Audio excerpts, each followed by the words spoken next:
Gilmar, né, da Secretaria de Educação do Ensino Médio, e eu acho que é uma oportunidade boa, os dois se conhecerem, né, e iniciarem uma troca. Que bom, olha, então realmente, que bom, a partir do passe. Bom, então passo a palavra à plateia, né, para colocações, né, para que possam, professor Leonardo Lazarte. Obrigado. Bem, eu acho que o professor Palacios colocou uma série de questões que são críticas e que, como você mesmo falou, lamentavelmente, eu acho que é muito difícil encontrar soluções. Então, vou ficar com essa inquietação. Eu tenho até conversado com os nossos colegas que estão assumindo a nova gestão da universidade, que são desafios muito difíceis de serem superados. Essa gestão, as condições de contorno que tem o problema são complicadas. Eu desejo êxito, mas não tenho muito o que acrescentar. Quanto à proposta do professor Naumar, eu gostaria, em primeiro lugar, de tocar nessa visão de qualquer âmbito social como um âmbito cultural. E, portanto, o desafio das transformações é o desafio de transformar os referenciais culturais. Comentamos no início, um pouco informalmente, antes da sua apresentação, da dificuldade de mudar o referencial cultural dos professores, principalmente em relação a métodos, etc. Mas, dada a sua apresentação, eu gostaria de colocar minha pergunta mais em relação aos alunos, aos estudantes. Tem uma dificuldade grande, além de várias questões que se levantou explicitamente, na aculturação do estudante no novo ambiente universitário. Isso implica não só a definição vocacional, que eu acho que o modelo proposto aborda bastante criativamente, bastante bem essa questão, mas também nas práticas, tanto de relações sociais, que são diferentes. E aí, então, eu deixaria a minha primeira pergunta. Você falou, tomando o caso típico do estudante que começa nos colégios universitários, depois, quando ele vai mais distante de sua cidade, até que ponto vocês estão contemplando a parte residencial das universidades? Que, por exemplo, nos Estados Unidos é um ponto tão relevante na formação até de relações que perduram pelo resto da vida. E o segundo aspecto, mais imediato, mais pragmático, se você quiser, é a questão da criação de hábitos de estudo, de hábitos de convívio intelectual, de intercâmbio intelectual, de formação, de estruturação do pensamento, até do debate, que é um tipo de atividade que a gente incorpora muito pouco, por exemplo, no ensino médio e na própria universidade. Enquanto que, por exemplo, nas universidades europeias, a apresentação oral é muito frequente, estimulada, os debates são estimulados, nós temos um certo acanhamento nesse tipo de coisa. Então, até que ponto você está prevendo alguma forma de quebrar esses dois aspectos culturais? Professor Mauro. Bom, boa tarde. Eu queria parabenizar aí a mesa pela excelente apresentação. Professor Naumar, acompanhei desde aquele início, aquele seminário lá nos Dois Candangos, aquele seminário lá em 2007, foi 2007? Mas depois me afastei um pouco, mas a proposta é realmente fantástica, bem sonhadora, mas eu acho que, como Universidade Nova, eu acho que vai dar para implantar, né, algo próximo daquilo que está sendo idealizado aí, né, com apoio, obviamente. Mas eu queria entender um pouco mais a questão dos colégios universitários dentro da estrutura da UFES Bahia, né, da Universidade Federal da Sul da Bahia, isso, né? Esses colégios universitários, os docentes serão docentes da universidade, né? Como é que porque vão ser vários, né? Como é que é o vínculo administrativo? Como é que é essa relação dos colégios universitários administrativamente com a universidade? Ok? Para ver o tanto que essa rede se espalha. Professora Adélia Ribeiro. Eu também queria parabenizar o professor Naomar pelo projeto e implementação, né, da Universidade Federal do Sul da Bahia, que eu estou conhecendo hoje, e dizer que não é delírio, mas, em compensação, exige aquilo que até de uma forma sutil foi quando a matrícula virou contrato pedagógico, né, que significa engajamento, né? Mais do que nunca, esse projeto supõe, aí eu estou falando minhas palavras do primeiro colega que se manifestou, uma comunidade universitária. É claro que em diálogo com a comunidade maior e em diálogo, sem dúvida, com a comunidade escolar. Mas nós estamos falando da criação de um ethos universitário. Comprar o projeto de uma universidade que tem valores que estão claros, não é uma universidade para procedimentos. Você não vai lá apenas para buscar o seu canudo. Essa universidade está comprometida com a sua região, que está comprometida com o projeto de país, comprometida com o projeto de sociedade. E nós vamos lidar com um público diverso que vai entrar nessa universidade porque fez o vestibular e entrou. E professores que fizeram concursos públicos e entraram. Como é que nós vamos cativar esse engajamento? Corações e mentes. Robson. Bom, eu cheguei depois da apresentação do professor Naomar. Eu não poderei fazer mas assim, a companhia do professor Palácios, assim, que é o Naomar? Quem é o Naomar? Tá, desculpa, desculpa então, professor Naomar. Então, tá ótimo. Então, eu não conhecia, só conhecia de nome, não conhecia pessoalmente. São duas questões, professor. Uma que naquela distribuição das cidades, ou dos cones, né, acho que dos BIs, né? Então, são várias cidades integrando, mas mesmo assim tem outras cidades adjacentes, né? E eu recentemente participei de um seminário internacional feito pelo IPEA, que eles estão fazendo uma pesquisa comparativa entre o sistema universitário chinês e brasileiro, e que uma observação é que os chineses eles têm a questão dos alojamentos, né, onde uma dessas questões que eu gostaria, né, remeto já essa questão. A segunda é que a gente tem hoje uma pós-graduação que nós, embora a gente tenha um estágio docente, será que justamente nesse aspecto dessa interface não seria o locus para se trabalhar essa ressignificação do que hoje é o estágio docente na pós, no mestrado, doutorado? A outra questão também, que hoje a gente tem essa questão das cotas de 50%, né, das escolas públicas. E eu achei interessante essa questão dos cones, né,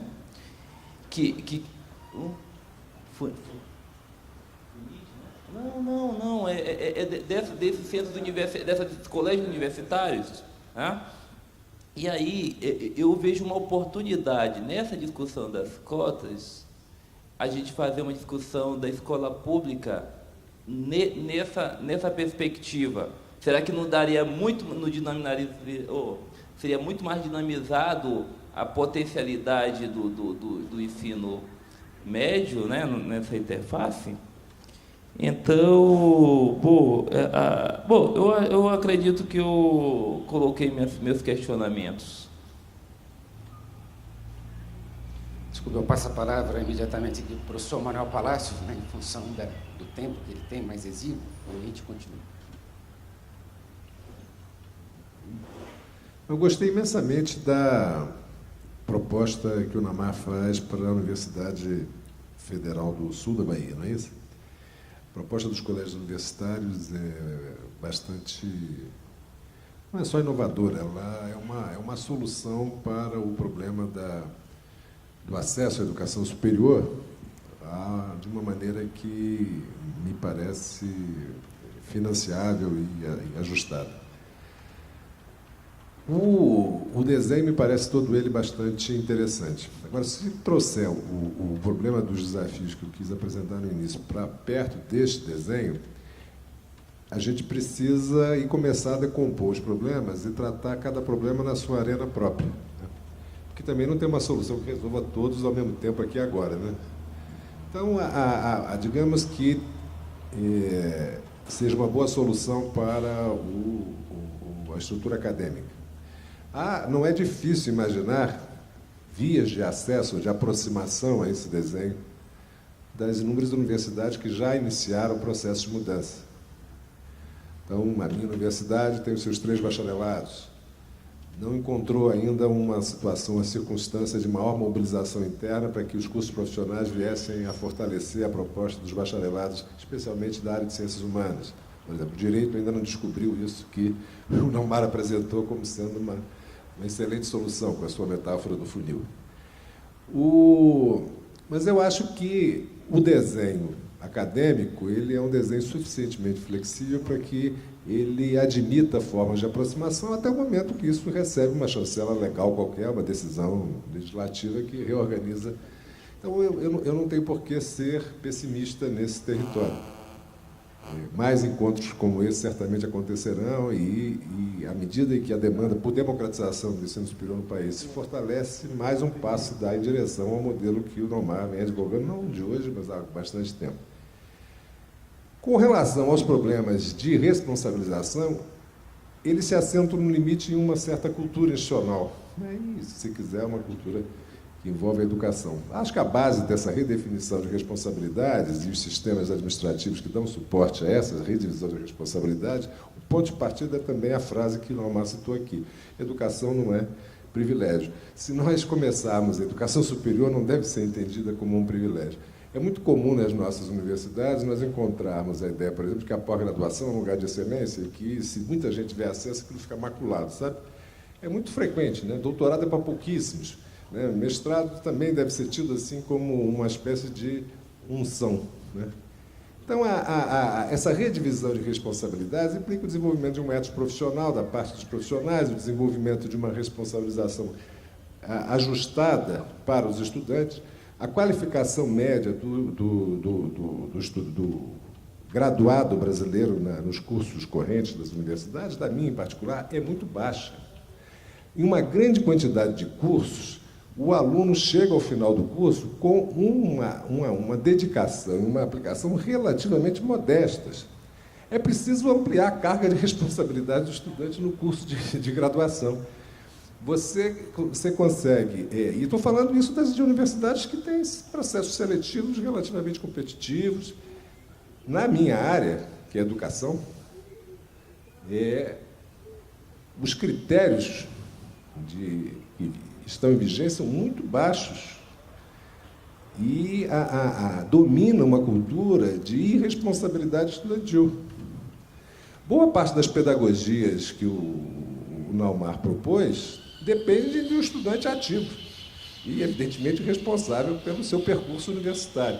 Se não houver uma mudança nessa direção, também fica tudo muito difícil de acontecer. Para não falar dos professores, né? Em que você encontra um comprometimento mais efetivo na pós-graduação, até em função do sistema de incentivos já constituído no país na área científica, mas na graduação é uma carência total, né? Não só de comprometimento, como também de incentivos que deem sustentação a essa participação. Se você ter professores dedicados ao college, ao nosso primeiro ciclo, você precisa construir um sistema de incentivos que não existe hoje. Porque, senão, o que vai acontecer ficam prisioneiros dos critérios e dos procedimentos, dos rituais da pós-graduação. E você não cria o profissional que você precisa para a educação superior, essa de formação geral, essa que deve acolher uma clientela de massa, né? Até porque a formação científica ela também distribui reputação com base na ideia de excelência, de figuras excepcionais, né? E por aí vai, né?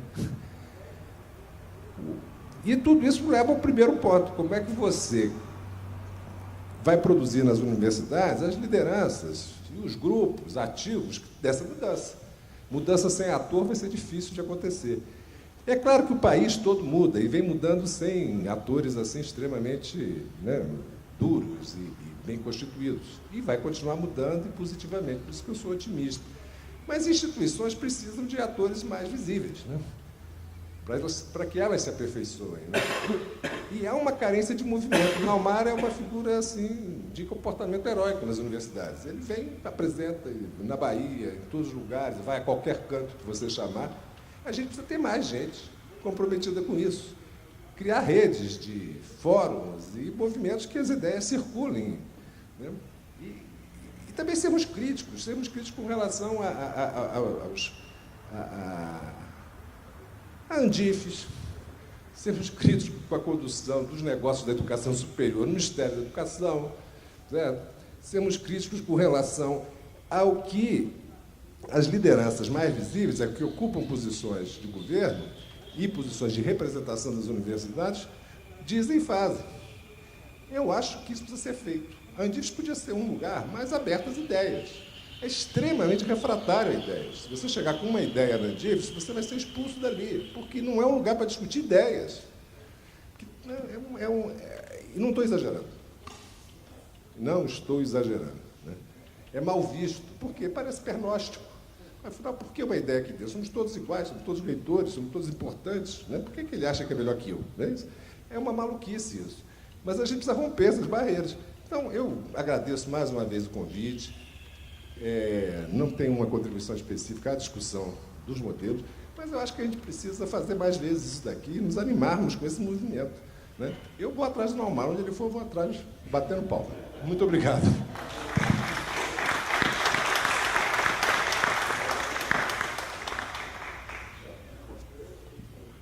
Olha, eu gostaria de manifestar que, para mim, é uma grande alegria, né, estar com o Naumar, né, estar com o Manuel Palácios. Depois, a gente viveu muito intensamente os anos 2006, 2007, na construção de muitas propostas, e realmente foi bastante rico esse momento.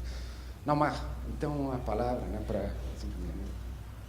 Tá, eu vou começar pela questão, Mauro, né, sobre quem são os docentes. Isso o Manuel deixou muito claro que é quase que uma condição para qualquer processo dessa natureza. É quem vai conduzir. A gente está quebrando a cabeça, porque se eu abrir na nova universidade, como classicamente se faz, um concurso público, um edital, para a seleção de docentes, utilizando os mecanismos que normalmente fazemos, com as bancas que normalmente são convidadas para programas que são aqueles que já estavam fazendo parte, e com um mecanismo que é uma das coisas mais primitivas e anti-universitárias que eu conheço, que é o tal sorteio de ponto para a prova didática, né? Seguramente eu vou estar fomentando a entrada na instituição de sujeitos que são, em princípio, contrários ao projeto. Porque só será bem sucedido nesse modelo o sujeito que vem da universidade antiga, da universidade velha. Então, por outro lado, se não fizer do modo como o outro problema da governança que o Manuel falou, a questão da judicialização, com muita facilidade alguém vai entrar no Ministério Público, que vai fazer uma representação, vai ganhar um mandado de um juiz federal e vai anular todo o processo que não seja aquele constituído dessa maneira. Aí, ele estava quebrando a cabeça. Então, um dos movimentos que a gente fez, eu fui apresentar esse projeto ao procurador-geral da nossa instituição. E mostrei a ele o projeto. Ele ficou, claro, gostou muito e tal, perguntou como é que vai ser o curso de Direito, a gente mostrou essa ideia da equipe de aprendizagem ativa no Direito fica fantástico. Assim, você pode fazer equipes que tem alunos do curso de Direito, vai durar 3 anos somente, nesse modelo. Porque é 3 mais 3. 3 do BI em Humanidades, com área de concentração em estudos jurídicos, e depois 3 anos de Direito, que é todo na prática. Começa com prática da proteção dos direitos da pessoa, vai para a assistência jurídica, vai para a consultoria jurídica, redivide, na verdade, ou reestrutura o curso, não em pedacinho de direito, isso, direito aquilo, direito aquilo, mas cidadão, organizações sociais, instituições públicas e empresas, sociedade civil e fins lucrativa. Aí você remonta a estrutura. Aí ele achou e tal, ele precisa de sua ajuda. Como é que a gente faz isso? Aí ele parou e disse, vamos precisar de um estudo disso. Aí eu disse, por que você não põe um estagiário para fazer isso? Ele disse, eu não vou colocar de um estagiário, não. Eu mesmo vou fazer isso. Aí se organizou e ele vai fazer isso. Mas na conversa, eu perguntei a ele uma coisa. Eu disse, olha, eu tenho 2 filhas que estão no ramo jurídico, fizeram vários concursos. Você acha que a gente pode ajustar o tipo de concurso para procurador, para professor? Ele disse, claro. E que tal o concurso que se faz para juiz federal? Sabe como é que esses concursos fazem? Uma massa enorme de candidatos para poucas vagas. Então, tem um primeiro processo seletivo. Esse primeiro processo seletivo seleciona os primeiros colocados, um certo número de vagas, os primeiros colocados. Esse número de vagas, eles são convidados a fazer um curso. E os melhores alunos colocados no curso, eles são, em fila, oferecidas a posição. Tem 10 posições, os 10 primeiros, 20 posições, os 20 primeiros. Assim que eles fazem. Sabe quem faz esse tipo de concurso também? A Petrobras. É assim, a Petrobras, inclusive, no edital, nem diz para quê. Portador de diploma de nível superior. Os 200 primeiros, eles convidam e financiam 1 ano e meio de um curso de especialização. Os 10 melhores, eles contratam. Os outros ganham o curso e entram, se posicionam nas empresas que prestam serviço. Então, a gente está avançando para fazer o seguinte, o processo de recrutamento ser um modelo de introdução e, de certa maneira, a construção de engajamento desses candidatos a uma nova cultura de docência em educação superior diferente da atual. E o principal ponto dessa cultura diferente é que o conteúdo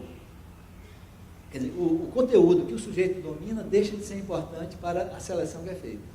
Porque a coisa pior que tem é o expert. O pior professor é o expert que sabe tudo sobre o seu assunto de pesquisa. Porque ele só vai querer fazer aquilo. Ele não terá nenhum movimento para, por exemplo, estudar durante 3 meses para dar um curso totalmente novo dentro de 5 meses. Que é, aliás, o que um modelo desse precisa, é de pessoas que sejam capazes de sair mudando.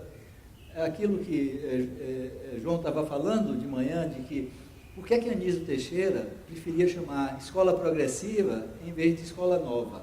É porque a escola progressiva prepara o sujeito para um mundo que muda o tempo inteiro e não para de mudar. O que a gente vê na universidade é o seguinte, o sujeito pode estudar muita coisa, pode ser, no processo de formação, totalmente aberto e flexível para tudo. Passou no concurso, ele só quer fazer aquilo para o que ele passou no concurso.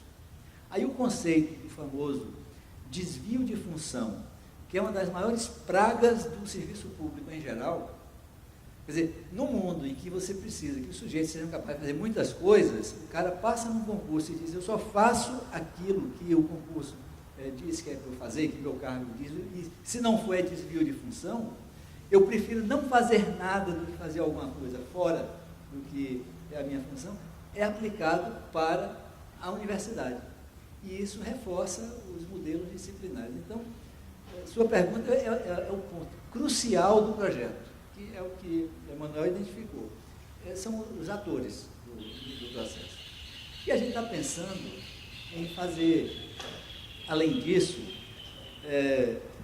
a própria construção dos projetos político-pedagógicos específicos, nos 3 primeiros anos da instituição, escalonadamente, a gente construir, por exemplo, a formação geral, que deve ser o alunado entrando em 2014.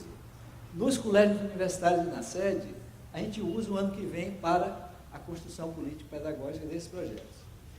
Em seguida, nós teremos 2 anos de carência para construir os tecnológicos, as licenciaturas e as áreas de concentração. E os cursos profissionais, eles só estarão necessários, porque nessa definição, o que é curso profissional é segundo ciclo, para 2017. Então, os 3 primeiros anos da instituição serão feitos para esse trabalho de recrutamento, enculturação desses sujeitos, através de uma série de oficinas, colóquios, seminários, que a gente está pensando em usar aquele lugar horroroso chamado Porto Seguro, na Baixa Estação, para atrair sujeitos interessados em construir os projetos. Quem mostrar serviço, entusiasmo, motivação na construção do projeto, se for do quadro, já estou recrutando aqui, se for do quadro federal de instituições de ensino superior, simplesmente nós podemos entregar a vaga para seu departamento, escola, instituição de origem, e fazer um recrutamento de sujeitos que já terão, por definição, não somente engajamento com a proposta, mas também terão contribuído para a construção do... Aliás, isso é importante porque aconteceu conosco lá, esse experimento que eu apresentei do IAC Milton Santos, os concursos foram feitos e o pretexto que os professores pegaram o projeto e, de algum modo, recuaram no que aconteceu, foi dizendo que nós não participamos na construção das propostas, queremos agora dar nossa contribuição. E a contribuição, evidentemente, foi uma contribuição retrocedida. Então, nesse modelo que a gente está imaginando, a gente já está projetando uma lógica de simultaneamente formar, recrutar e criar essa relação. A outra questão que também tem muito uma referência com o que o professor Manuel mencionou é o tema da responsabilização. Então, tem 2 responsabilizações que foram indicadas. Uma é a do aluno. A relação que o aluno atual tem com a universidade pública é uma relação praticamente predatória. Ele vem para extrair da instituição uma transmissão de habilidades e competências que vão lhe permitir fazer sua vida, seu projeto individual pessoal.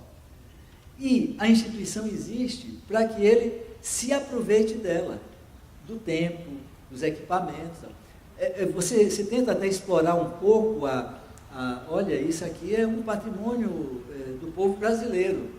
Ele não se sente povo brasileiro, mas é de ninguém, e ao ser de ninguém, ele não tem compromisso. Aí, o que a gente está buscando? Essa ideia não é só o contrato pedagógico. O contrato pedagógico cria um vínculo institucional que fica explicitado o conhecimento do conjunto de regras, inclusive regras éticas, não são só regras de convivência. Vocês querem saber qual é o maior absurdo que, na minha opinião, existe na universidade brasileira, em comparação com outros contextos universitários que eu conheço? Qual é a maior transgressão numa instituição de conhecimento? É alguém se apropriar de autoria. Para a gente isso é o equivalente ao roubo da coisa mais preciosa da instituição. Isso é plágio e é fraude. Agora, nós não temos nas nossas universidades explicitamente nenhum código de honra ou de ética que defina isso como uma transgressão.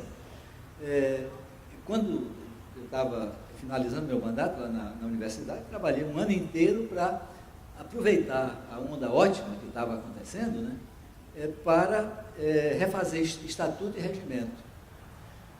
Consegui botar um bocado de coisa muito interessante em estatuto e regimento. E no regimento, nas disposições transitórias, né,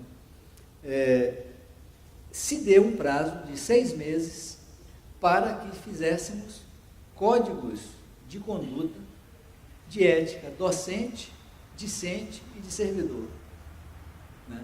Com designação de comissões no prazo tal. Meu mandato terminou. Já tem 2 anos e meio. Nem proposta aparece. A instituição não tem a menor preocupação com um aspecto da explicitação do vínculo dos sujeitos para com a instituição. Então, essa questão da responsabilização, eu acho que muito feliz, muito feliz. A gente tem uma preocupação nesse aspecto. E tem o outro, o da responsabilização da instituição como um todo perante a sociedade. Aí, por exemplo, o conceito de um conselho estratégico social é muito diferente de você ter 2 ou 3 representantes da comunidade num conselho universitário. Quer dizer, o que as universidades precisam, bem ou mal, é como as grandes universidades do mundo têm. Um board of trustees, quer dizer, uma comissão de sujeitos, um conselho de sujeitos que não são da instituição, mas para os quais, representativos da sociedade, a instituição deve prestar contas. Não é conselho de curadores igual a um conselho fiscal de aprovar contas. É discutir estrategicamente. Por exemplo, uma região dessa tem nos próximos 5 anos uma série de investimentos que vão ser feitos, né? A gente vai ter que consultar as lideranças políticas, sociais, institucionais, empresariais, setores produtivos, movimentos sociais, o que é que a universidade deve fazer. Eu tenho uma concepção de autonomia universitária que eu ponho para discussão, mas acho que o que a gente chama de autonomia universitária é um enorme equívoco. A autonomia universitária não é para a instituição fazer o que quer. É para a instituição ser capaz de criativamente responder para a sociedade do modo mais amplo, aberto e independente possível, prestando conta de sua existência. Aí, claro, como nós não fazemos isso, eu fico muito chateado com o Manuel, essas coisas do sistema U, TCU, CGU e tal, mas acho que nós merecemos, quer dizer, a Universidade Brasileira merece isso. Ela não é digna de confiança, porque ela não responde às demandas da sociedade. A sociedade, do modo mais amplo possível, não sabe o que é que a universidade faz. E, quando toma conhecimento, é um tomar conhecimento que ela não interfere, ou não influencia, ou não atua nessa condução estratégica da instituição. Então, do ponto de vista de governança, é muito mais importante você ter uma permanente interlocução dentro da instituição, submetendo à instituição, inclusive questões acadêmicas mesmo. É uma balela a gente achar que, por uma questão ser acadêmica, os que não estão na instituição não são capazes de entender. É da nossa prática que, quando você explica direito de modo eficiente, né, a sociedade entende e atua, né? Então, esse conceito a gente está querendo buscar. E aí vem o tema da governança. Um problema que na Universidade Brasileira nós temos e em outras partes do mundo não existe, é que o docente na Universidade Brasileira, ele faz, docente pesquisador, ele tem uma série de obrigações que misturam gestão acadêmica e gestão administrativa. Então, nós não temos uma clara separação dos 2 aspectos. Aí, por exemplo, numa universidade americana, eles chegam a ponto de ter 2 dirigentes máximos, um administrativo e um acadêmico. Por quê? Porque são processos que, se você mistura esses processos, quem termina perdendo é o acadêmico, que é a atividade final da instituição. Aí, nós estamos desenhando, evidentemente não apresentei, porque o assunto não levava a isso, mas para solucionar a questão da governança, não é possível a gente continuar fazendo essa confusão que termina virando disputa e paralisia entre o que é gestão acadêmica e gestão institucional ou administrativa. Aí, por exemplo, nós estamos pensando assim, muito seriamente em só ter um conselho, o conselho universitário, e esse conselho ser acadêmico. E mais, que os diretores de unidades dos institutos, dos 3 institutos e dos 5 centros, o perfil seja de liderança acadêmica e vai fazer gestão acadêmica. E não como é hoje, em que os diretores e equivalentes, eles são sujeitos que não têm nem formação, nem treino, e nem paciência, e nem habilidade para resolver questões de um cotidiano que poderiam ser muito mais eficientes, resolvidos por sujeitos treinados e capacitados a fazer isso. E qual é a confusão que estabelece? E que hoje de manhã saiu no debate muito. Isso é transformado diretamente em disputa política. Porque os sujeitos passam a gerenciar alocação de tempo, recurso, dinheiro e etc., que se torna um elemento interno de poder. Então, nós estamos também quebrando a cabeça em montar um sistema de governança, aprendendo, é evidente, fazendo benchmarking de outras instituições no mundo, como é que a gente equaciona esse dilema. Isso é realmente um dilema. Temos respostas. Então. E, por último, no conjunto de questões que me foi trazido, tem ainda 2. Uma é a questão do engajamento. Eu falei em relação ao docente, falei também um pouco em relação àquela questão do contrato pedagógico, mas tem um terceiro elemento, que as universidades no Brasil, na minha opinião, elas abdicam de usar o capital político que elas mesmas representam. O comum é o dirigente, ou o professor, e até mesmo o aluno, apresentar a instituição para a sociedade do modo mais negativo possível. E nós não usamos todo o capital simbólico que nós temos acesso. Né? Eu acho que para você construir um engajamento, você precisa cultivar um desejo. Porque as pessoas não se engajam por convite ou por contiguidade ou por oportunismo. Elas se engajam por motivação. E você construir o desejo dos sujeitos é muito difícil. Uma parte disso se explica pela participação. É a explicação, digamos, narcísica da construção do desejo. Quer dizer, se eu participo em algo, esse algo tem valor porque eu ajudei a fazer, então é parte de mim. É um caminho. Agora, um outro é você construir como um projeto coletivo, que pode ser essa referência aos projetos de desenvolvimento regionais. Então, a identidade dos sujeitos é dada por sua pertinência a um território. Então, isso a gente está aplicando simplesmente Milton Santos e uma referência mais moderna, que é o Alain Coulon. Alain Coulon tem uma teoria da afiliação, que é muito interessante. Os estudos dele foram nas universidades francesas, são universidades tremendamente excludentes. Assim, se a gente pensa que a universidade brasileira é excludente, somos aprendizes em relação a esse sistema.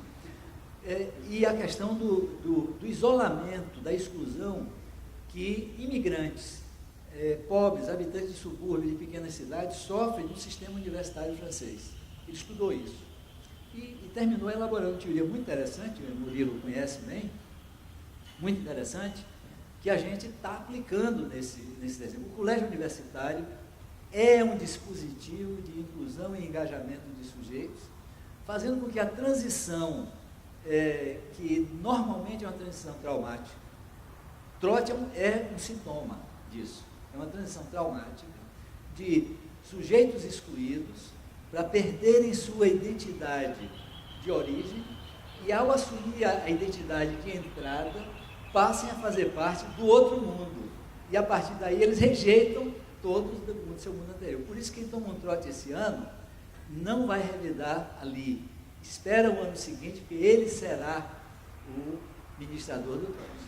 Ele terá adquirido a outra identidade, perdeu sua origem. Então, a análise que Coulon faz é que a universidade é um dispositivo de construção de identidade dominante. É construção de identidade da elite. De modo que o sujeito pode ser o mais pobre, mais excluído, mais sofredor, mais oprimido. Uma vez ultrapassou, passa pelo ritual de iniciação, sofre, e aí ele muda de lado e no próximo ano ele está do lado do opressor. Né?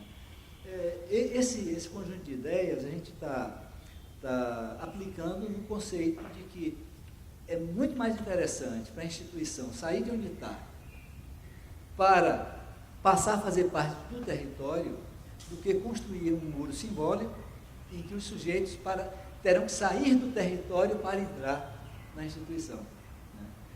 Então, a expectativa é a construção de um processo de engajamento que é muito mais solidário do que excludente, pela construção de uma diferenciação que expulsará os outros e constitui esse mecanismo de elite.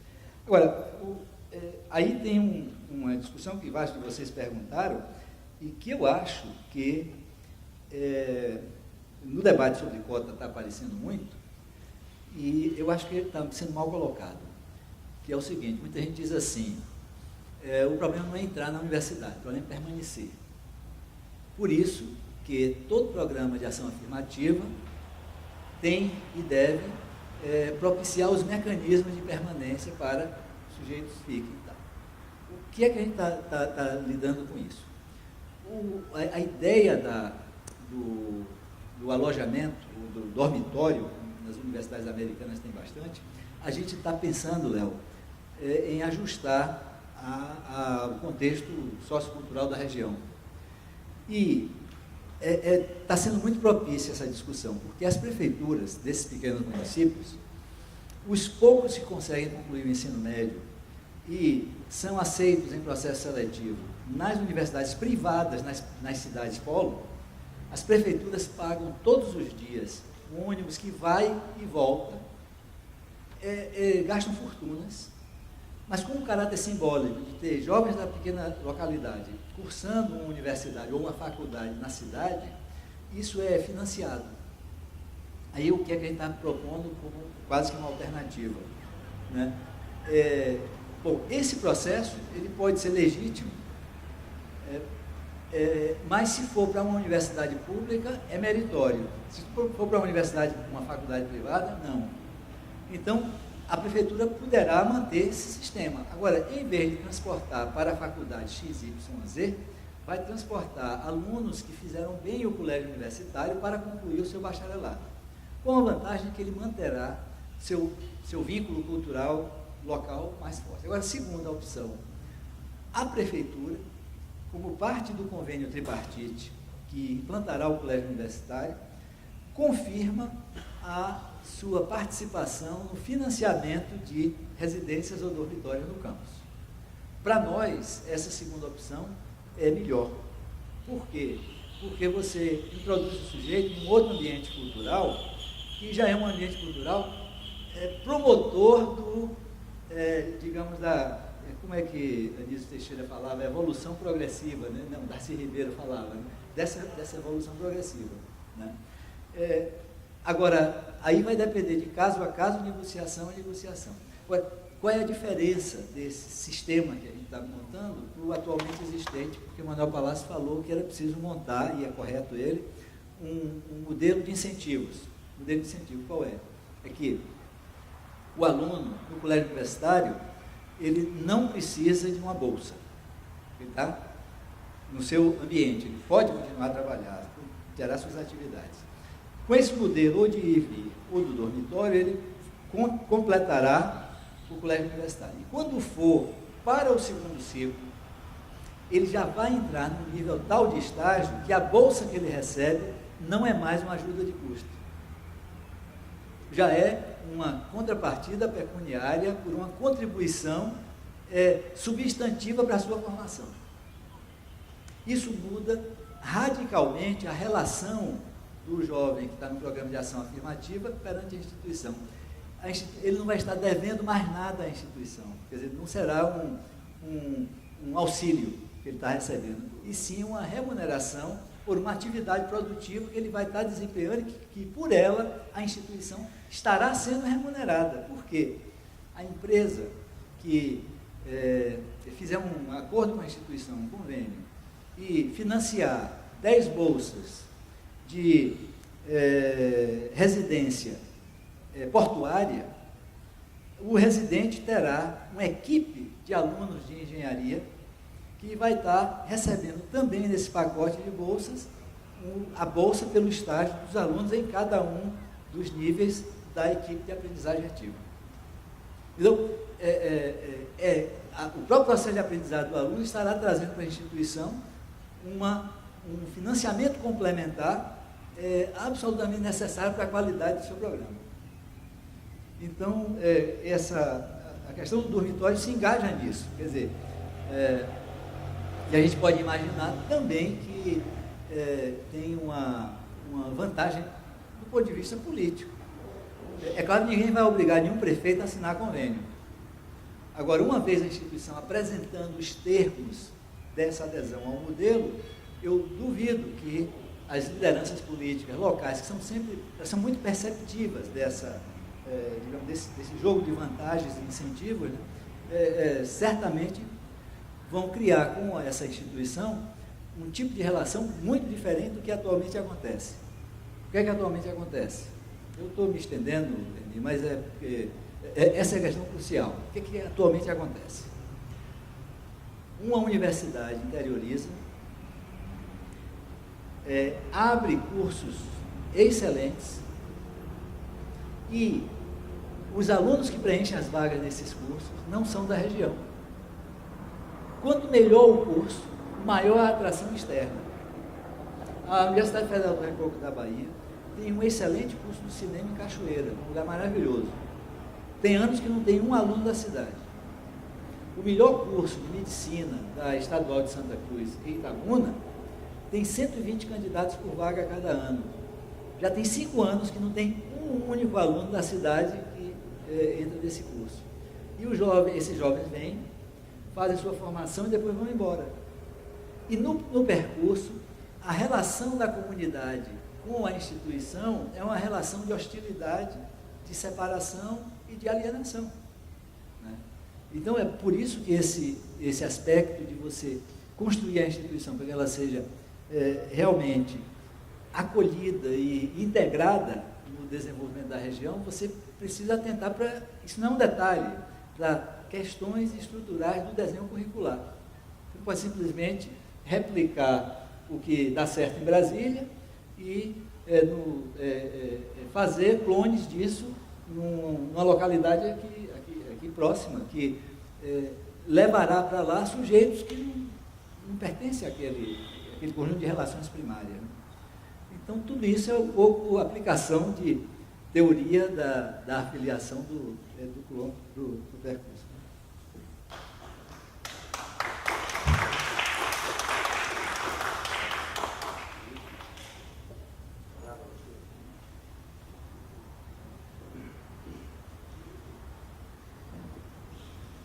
Eu acho que a gente tem alguns minutos para um segundo bloco. Então, os interessados em fazer alguma colocação, inicialmente o professor Gilmar, Secretaria de Educação. Bom, uma boa tarde a todas, a todos. Não pude estar presente no início dos trabalhos em função dos compromissos. A gente está acabando de lançar um documento que trata de uma orientação pedagógica sobre a aplicação do artigo 26A da LDB, que fala da abordagem dos currículos escolares, né, da história afro-brasileira e indígena. Então, a gente estava lá e, por isso, não consegui pegar a primeira apresentação. Mas, assim, achei muito interessante, né, a proposta dessa reorganização da universidade, e no que refere ao interesse imediato, né, que é da Secretaria de Educação e, portanto, articulação com a educação básica e ensino médio,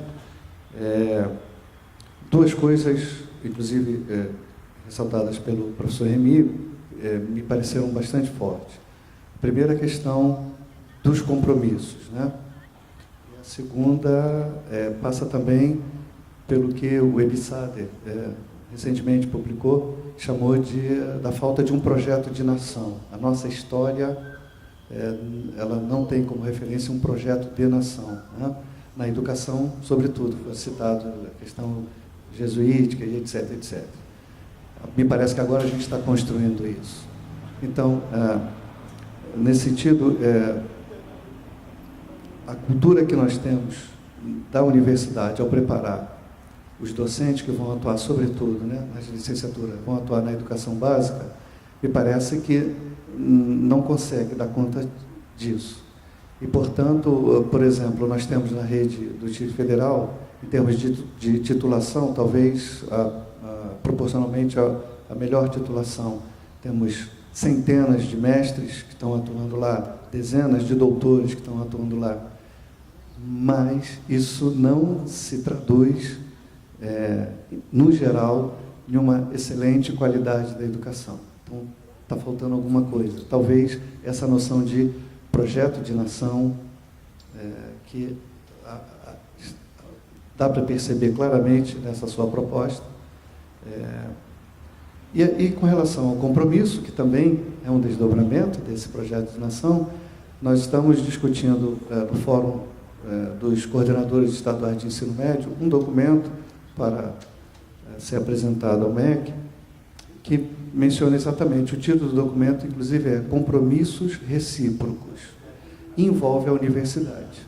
Então, se a gente está reestruturando o ensino médio, a universidade tem que estar acompanhando essa discussão. E nesse documento, cujo título é Compromissos Recíprocos, tem um lugar também do debate da universidade. Então, como a universidade está hoje e como ela pretende se reestruturar para dar conta desse dilema nacional, sobretudo do ensino médio.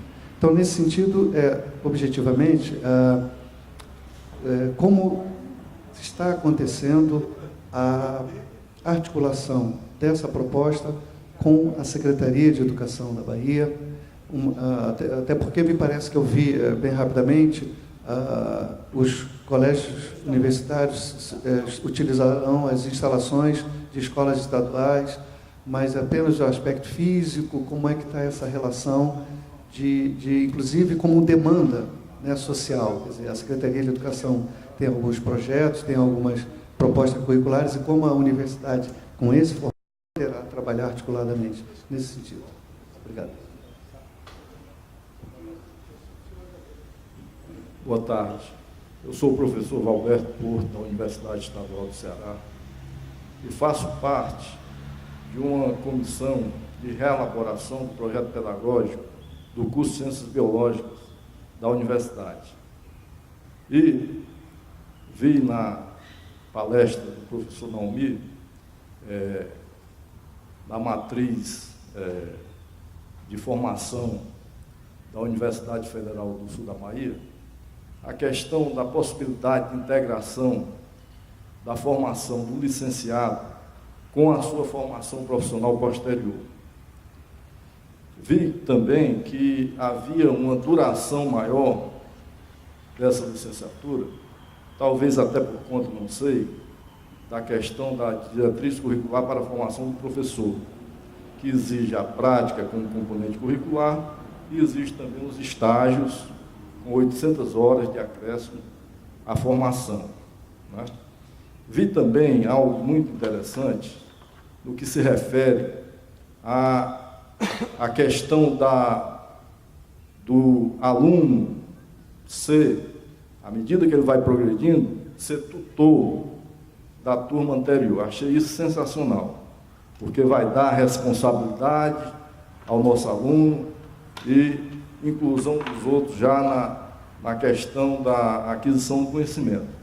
E gostaria que fosse assim mais explicitado essa questão da integração da formação do licenciado com com a continuidade do seu estudo de profissionalização. Queria agradecer também essa oportunidade de ter participado aqui, a acolhida do professor Remy, que foi muito importante para mim na hora do intervalo do almoço, e são essas as minhas colocações. Muito obrigado.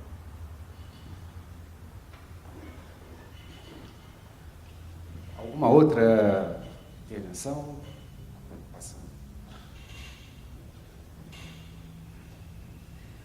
Também. As duas questões são articuladas, então eu vou responder em conjunto. Nesse modelo, o que basicamente está proposto é tornar a licenciatura mais atraente para o conjunto de sujeitos que buscam a educação superior do que no modelo atual. O que é o modelo atual? Vou ser bem caricato de propósito. Uma série de jovens buscam a universidade prioritariamente para profissões tradicionais, as tais profissões imperiais, vão querer ser engenheiros, advogados ou médicos. Sendo que, em torno de cada uma delas, tem escolhas correlatas. Aí, em vez de ser médico, pode ser farmacêutico, odontólogo, enfermeiro e tal. Engenheiro tem uma vantagem, porque dentro da própria engenharia tem uma série de subdefinições que dá uma certa pluralidade. Tá? No direito tem outras correlatas, tipo economia, administração, principalmente administração. Né? Outras. Então, a ideia da grande área é usada mais com essa referência, em que cada uma das grandes áreas tem um curso que é referência. A quarta área, que é a área das artes, esta tem menos problema, quer dizer, menos problema porque a sua, digamos, aptidão artística é algo que tem muito a ver com o aparato neuropsicológico de cada um. Quer dizer, eu não tenho o menor talento musical, minha memória musical é nula. Adoro música, talvez até por causa disso. Né? Corpo não tenho nenhum. Não danço nada. O talento é um elemento, que a gente pode usar o nome talento, mas as pessoas têm que ter algum conjunto de qualidades e propriedades que lhe permitem fazer certas coisas nas artes. Alguns têm e vão atrás, outros não. Agora, nessa análise que eu fiz, a licenciatura é sempre residual. Alguém vai fazer uma licenciatura em exatas e da natureza porque não ficou em nenhuma daquelas. Alguém vai fazer uma licenciatura em biológicas porque não ficou em nenhuma das outras e tal. Nesse sistema atual. No que a gente está propondo, inverte. Para o sujeito se tornar, ganhar acesso a uma profissão, ele tem a opção de fazer a licenciatura primeiro. Então, em vez de você, como eu falei, né, pegar um advogado e propor, por que é que você não faz uma formação complementar para ensinar, que não vai ter atrativo nenhum, você, ao inverter, uma série de sujeitos que terão dificuldade de passar diretamente para o segundo ciclo, na questão de que trabalha no local, não pode se deslocar para um lugar que é o segundo ciclo, tipo BI, ele pode fazer a opção pela licenciatura como uma maneira de completar o primeiro ciclo. E ao completar o primeiro ciclo, as lógicas de passagem para o segundo ciclo, que já foram testadas nessas 17 experiências, a gente já tem digamos, uma experiência acumulada sobre isso, permite aos sujeitos fazer escolhas sucessivas. Por exemplo, na Federal da Bahia e também na Federal da ABC, o coeficiente de rendimento tem 2 níveis. Um é o coeficiente geral de rendimento e outro é o coeficiente de rendimento na área específica. Aí, a seleção de sujeitos que vão para o segundo ciclo, você não precisa fazer uma prova. Você usa aquilo que ele vai acumulando em 30 componentes curriculares nos 3 anos. Isso é muito mais humano, muito menos traumático e permite aos sujeitos irem tendo uma certeza assim, mais realista, uma percepção mais realista de quais são as suas chances de ser selecionados em tais ou tais cursos. Então, vai evitar algo que no sistema atual é muito forte. Vocês já pensaram o volume de sujeitos que, o contingente, que não deve ser pequeno, de sujeitos que continuam tentando fazer o vestibular ou o processo seletivo episódico para entrada num curso e que chegam perto e que não entram, e que continuam tentando e que chegam perto e não entram, esses sujeitos são muito mais capacitados a uma dessas franjas, incluindo a própria licenciatura, do que aqueles que atualmente escolhem as licenciaturas porque já é o resíduo no processo seletivo, que inclusive seleciona do ponto de vista de origem social. Por isso que nas licenciaturas o perfil socioeconômico é oposto ao dos cursos de escolha primária. E daí que a questão das cotas, por exemplo, entra nesse debate. E por isso que eu acho que até a lei das cotas terminou sendo aprovada, usando um modelo que a gente até já usa lá na nossa universidade desde 2004, terminou sendo correto, é que a cota é por curso e não por instituição.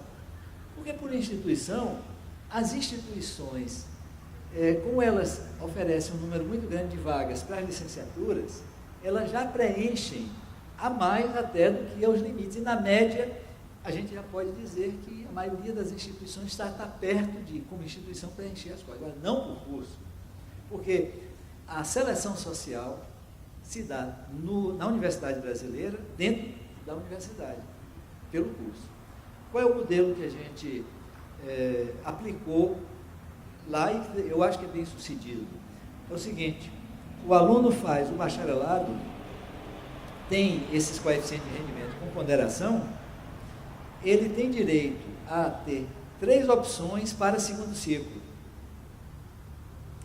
E essas 3 opções, ele não entrando em nenhuma das 3, quando se preenchem as vagas, ele tem direito a mais uma rodada de mais 3 opções. Eu dou um exemplo. O curso mais concorrido nas engenharias é engenharia elétrica. O aluno tem um coeficiente de rendimento que ele sabe qual é.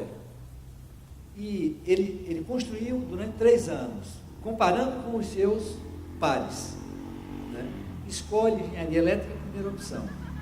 Escolhe engenharia química, que é a segunda mais concorrida, segunda opção. Escolhe engenharia de computação, que é a terceira mais concorrida, terceira opção. Se o escolhe dele não entrou na primeira, ele compete na segunda. Não entrou na segunda, ele compete na terceira. Não entrou na terceira, preenchem-se todas as vagas e todas as que sobram são reabertas. Aí ele tem novamente 3 opções. Esse é o modelo que a gente desenvolveu lá, é semelhante ao da Federal do ABC. Aí, por exemplo, engenharia esse ano não teve nenhum aluno do BI que não entrou no curso de primeira opção.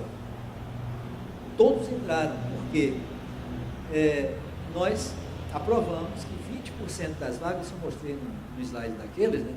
20% das vagas estão, em princípio, reservadas prioritariamente para os egressos do BI. Agora, o que é que o curso de Direito fez? Quando abriu a área de concentração, eles abriram 80 vagas, tinham 86 candidatos.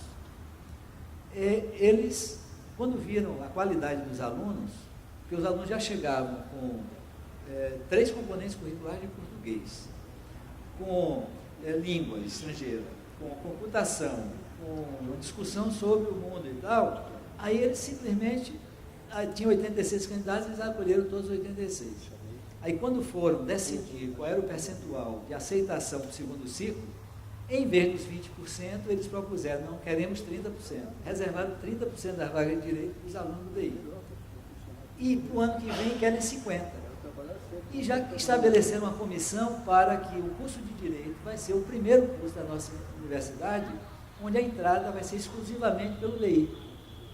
Porque é absolutamente sensato para eles. Vai durar um pouco mais, em vez de 5 anos vai ser 6, mas em compensação, eles terão um grupo de estudantes que vão ter passado por uma seleção e uma maturação do próprio processo decisório. Né? Aí vem a questão, que aí é a questão que Gilmar traz, né? Os colégios universitários, a Secretaria Estadual de Educação acompanhou desde o começo o desenho. Na verdade, surgiu o conceito de uma consultoria que eles estavam buscando para redesenhar o sistema estadual de educação superior, que na Bahia são 4 universidades estaduais. Aí a gente construiu junto isso e começamos, a coisa do mês, nós começamos a visitar os municípios e levar a proposta, né? Eles designaram uma pessoa que acompanhou o processo inicial e a gente filmou tudo, tem fotos e tal, mas eu não pude trazer para cá. Mas é impressionante, porque a gente chegava num município pequeno, um município de 25 mil habitantes, 30 mil habitantes, que gradua 300 jovens no ensino médio. Esses jovens não têm horizonte nenhum. O que eles podem fazer é ir para uma cidade maior fazer um curso privado, ou pago, ou bolsa da prefeitura, ou alguma coisa. Esse é o horizonte. Então, a outra coisa é que os professores também não têm nenhum horizonte. Quer dizer, a pergunta que eles fizeram assim, estão trabalhando, alguns deles muito bem, com uma dedicação enorme, mas para quê? Para quê? A pergunta era essa. Então, quando a gente começou essa série de visitas e discussões e apresentação, em geral, esse membro da Secretaria de Educação, da Coordenação de Educação Superior, ia antes, fazia reunião com os diretores e professores, apresentava o problema. Quando a gente chegava, as perguntas eram assim, é verdade isso mesmo? O que queriam saber era se não era mais uma desses enganos, dessas fraudes e tal. Aí, em geral, os professores diziam, a gente pode chamar os alunos? Claro, chama os alunos. Aí botavam os alunos assim, os 300 que saem, assim, arrastavam cadeira, botavam no pátio, e faziam as perguntas. Tá? A mobilização é tão grande nesse momento lá, que a Secretaria Estadual de Educação já designou como, tão logo a instituição seja estabelecida pelo projeto de lei aprovado no Congresso Nacional, eles estão querendo que a gente faça um desenho para todo o Estado. Para todo o Estado a gente não vai poder acolher. Aí criou um problema, que a rede estadual de educação superior vai ter que lidar com essa discussão. E, sinceramente, eu acho que... E aí os prefeitos estão tomando posse agora. Está uma coisa assim, a gente não está sabendo sequer como é que vai lidar com isso, porque aí o prefeito está ligando para o deputado para ligar para mim. Eu digo, mas eu não sou reitor ainda. Né? Fale com o deputado para aprovar a instituição logo e tal. Então, eu estou prevendo, em função disso, que esse modelo de colégio universitário digamos, a cunha que a sociedade vai ter para pressionar a universidade para transformar. Porque o que fizemos até agora foi provocar a universidade de dentro com um modelo que questionou ela própria. E a defesa, aí eu interpreto esse conjunto de reações assim, foram de uma incivilidade absurda, o que aconteceu na discussão do Reúne. Foi uma coisa assim de, às vezes até difícil até compreender. Por isso é que você confrontou o modelo a partir de dentro. E agora, com o colégio universitário, eu estou muito otimista, porque aí você está trazendo a sociedade para questionar a instituição de por que vocês continuam fazendo isso que não presta para nada. Quer dizer, não presta para nada no sentido das demandas da sociedade sobre a instituição universitária. Hã? Quer dizer, essa é uma discussão muito boa, eu acho que é ótimo que a gente possa começar a fazer aí. É o seguinte, não é possível que a universidade brasileira não seja orgânica, senão ela não estava aí com todo esse capital simbólico que ela tem. Mas aí a pergunta é, orgânica para quem? E orgânica para quê? E eu acho que aquela ideia dos ciclos de perversão, os ciclos perversos da educação, ela está muito bem nesse papel. Mas aí a sociedade está mudando. Você tem mais gente entrando no mundo das mercadorias, mas também no mundo das ideias, e querendo um lugar. E aí ela foi orgânica até esse momento e constrói e reproduz uma certa elite. Mas agora tem uma demanda mais ampla. E quando você transgride a territorialidade dessa demanda, porque o colégio universitário faz isso. Aí você vai num município pequeno, estou pensando quase fronteira de Minas, e você chega e diz assim, olha, se for dessa maneira, a juventude daqui pode entrar na universidade pelo colégio universitário. Aí até o Manuel ele falou até brincando, eram prefeitos que todos eles queriam um curso de medicina. Curso de medicina, direito, não sei o que, em cada município. Mas aí o prefeito vai ter que pensar, é melhor ter a universidade em cada município ou não ter nada? Porque o que atualmente existe é nada, é um vazio realmente muito grande. Esse vazio agride diferencialmente o conjunto de sujeitos por sua origem social. Quer dizer, porque o filho do pequeno comerciante, do agricultor, que tem algum tipo de posse, sai da cidade para prosseguir sua formação. E o que está destinado a permanecer ali não tem nenhuma outra oportunidade, senão essas que a gente está construindo nesse processo. Né? Bom, eu acho que a gente já está caminhando para o final. Eu até gostaria de fazer uma última provocação com o Naumar, assim, nessa questão ali das avaliações, dos coeficientes de rendimento, assim, do estudante primeiro ciclo, segundo, que isso tem a ver até com outras características. A gente, em outro contexto, já falou também. Por que não incorporar o resultado do ENAD individual do estudante do primeiro ciclo? Porque o ENAD tende a ser agora necessitário para todos os estudantes. Isso vai fazer, no mínimo, com que os estudantes se dediquem ao ENAD e que faça melhorar, digamos, aumentar a dispersão das avaliações das instituições públicas, das privadas, e destacar, né, também as instituições, as boas instituições, como estão sendo essas públicas. Então, uma sugestão. Bom, eu gostaria... Né? Oi? Pois é, mas a questão da identificação, de ser sigiloso ou não, bom, mas isso aí é uma outra... Pode ser uma tabela, alguma coisa assim. Bom... Talvez nem se aplique.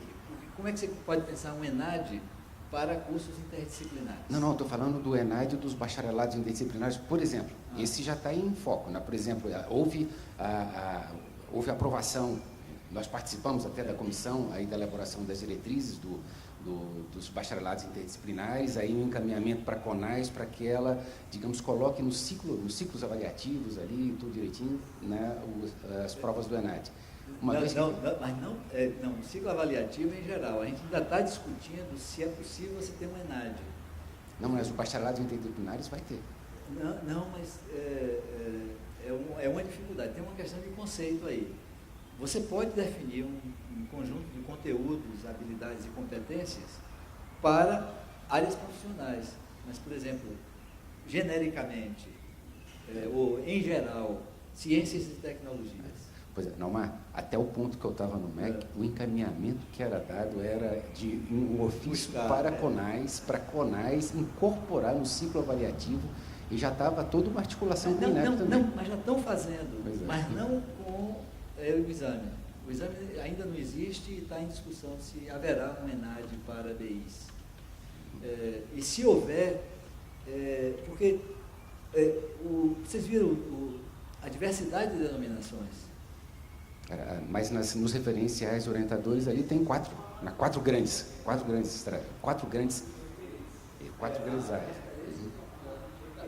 Não, e a primeira onda de avaliação já começou, mas... Não é a avaliação dos cursos, é a avaliação do ENAD, o Exame Nacional do Desempenho do Estudante. Né? Então, bom, isso aí é outra discussão.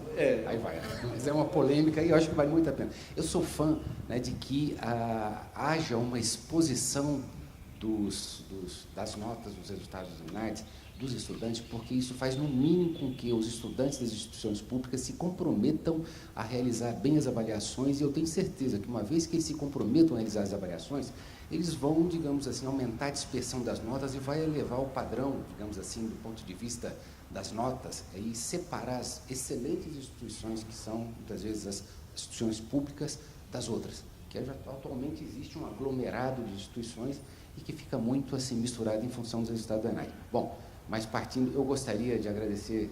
Nossa, você vai continuar, mas Não, é porque, de certa maneira, há um risco, Murilo, muito sério nisso, é você criar um exame que ele novamente retoma o elemento pontual, episódico e traumático do processo seletivo, que no conceito do BI, ao se diluir nos componentes curriculares, você torna mais humano e mais solidário a construção da progressão para o segundo ciclo.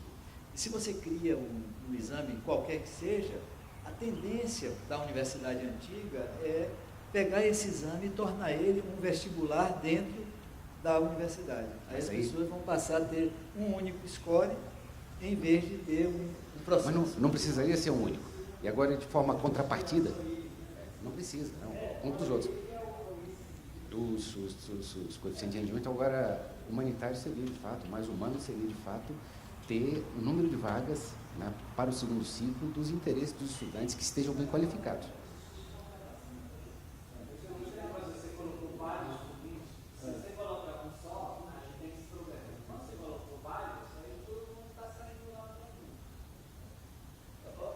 Essa é a parte mais interessante de tudo isso, porque talvez a questão pendente de um grande consenso entre todas as instituições que entrarem no modelo. O problema é que até agora, uma coisa que você falou é correta, ainda não temos uma dispersão, quer dizer, um volume suficiente de instituições experimentando para a gente poder já ter um direcionamento. A lógica que algumas instituições já têm é todo mundo que entrar na instituição, você tem uma garantia de prosseguimento. Agora, o que você não pode garantir, quer dizer, criar quase como um certo compromisso, é que isso seja submetido às vontades dos sujeitos.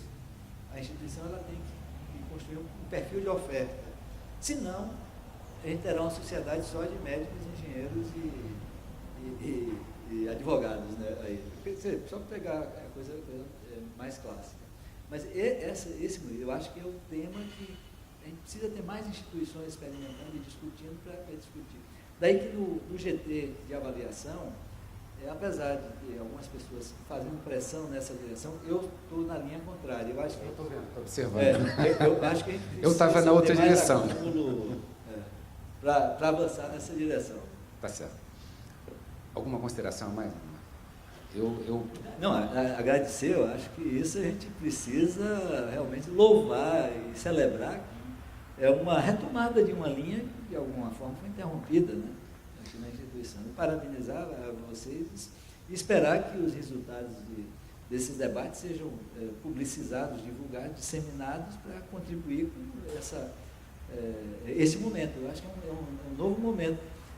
Se você me permite só, onde o que está sendo pautado agora não é mais a expansão e acoplada a uma reestruturação curricular. Agora é um novo modelo de expansão. Porque a questão da massificação está em pauta. Exatamente está em pauta. E é essa que quando eu comecei a falar, eu disse que, na verdade, não era um grande tema para os nossos pais fundadores. A massificação da educação superior não era um grande tema. E hoje é. Hoje, de fato, é a única possibilidade que a gente tem de avançar para os indicadores das metas que estão sendo postulados, especialmente negociados socialmente.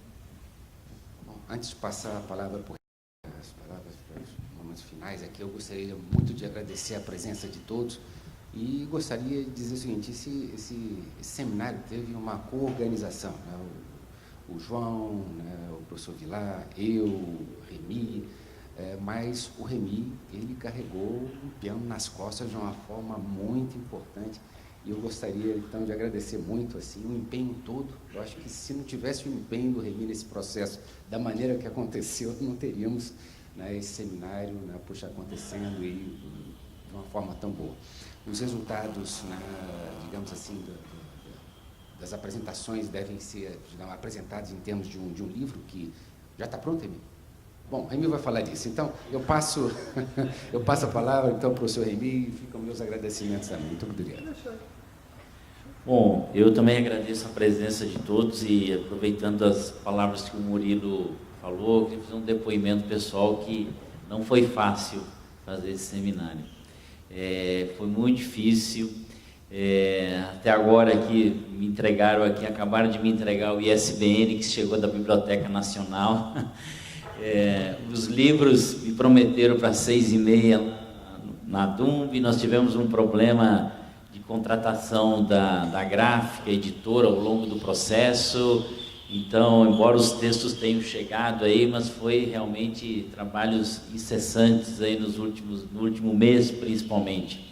Afora toda a dificuldade que nós temos, né?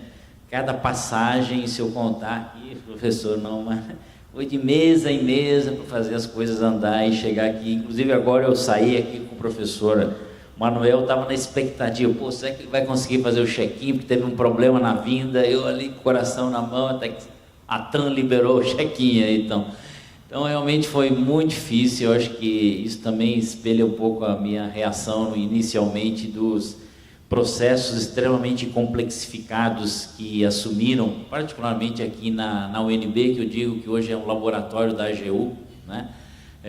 Tudo de ruim que precisa fazer, primeiro faz aqui para depois aplicar nas outras universidades. Da AGU e do Ministério Público, né? E do TCU. E as pessoas, eu acho que o professor Naumar que falou muito bem. Eu também acho que a universidade tem que ter os seus controles, ser acompanhada e tal, mas eu faço a minha interrogação. Semana passada eu tive com 2 constituintes e pedi a eles que, quando eles escreveram a Constituição, se tinham pensado se a AGU, o TCU,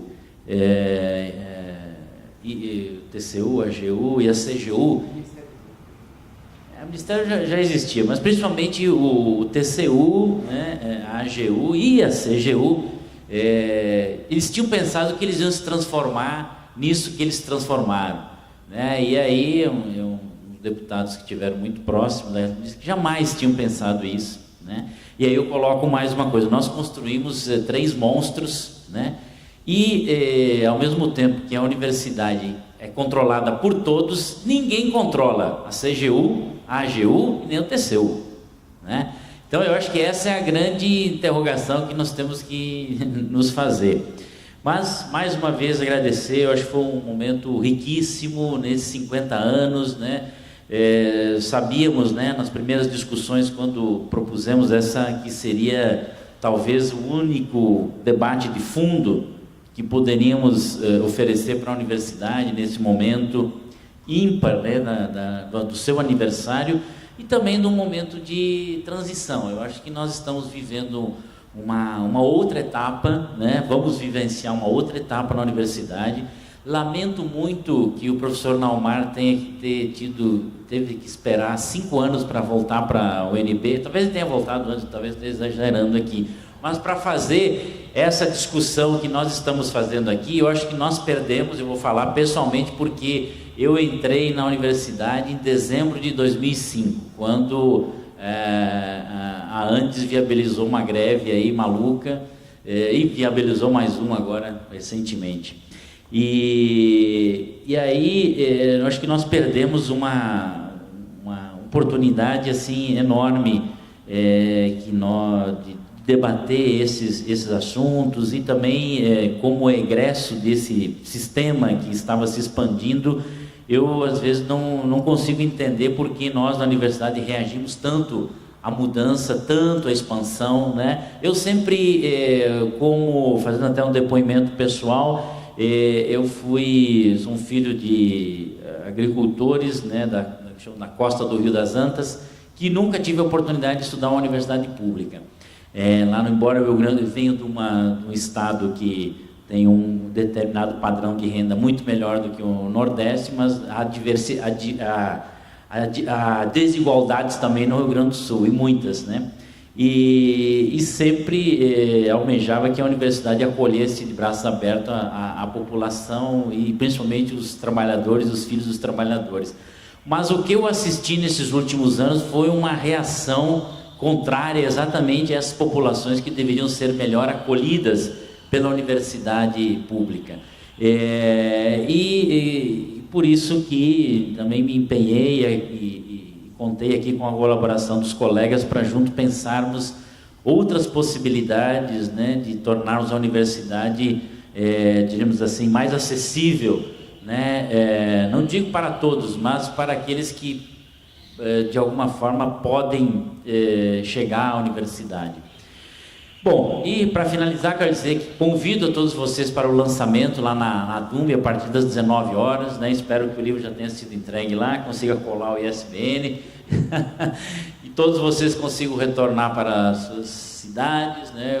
Parabenizo o professor Naumar e é isso. E estou por encerrada essa nossa atividade, agradeço o professor Luiz Vilar, o professor Murilo, os nossos apoiadores também, a Secretaria de Educação, a DUMB, os sindicatos professores aqui do DF e também o Memorial Fundação Darcy Ribeiro, Fundação Anísio Teixeira, também por estarem participando aqui nesses últimos 2 dias aqui conosco.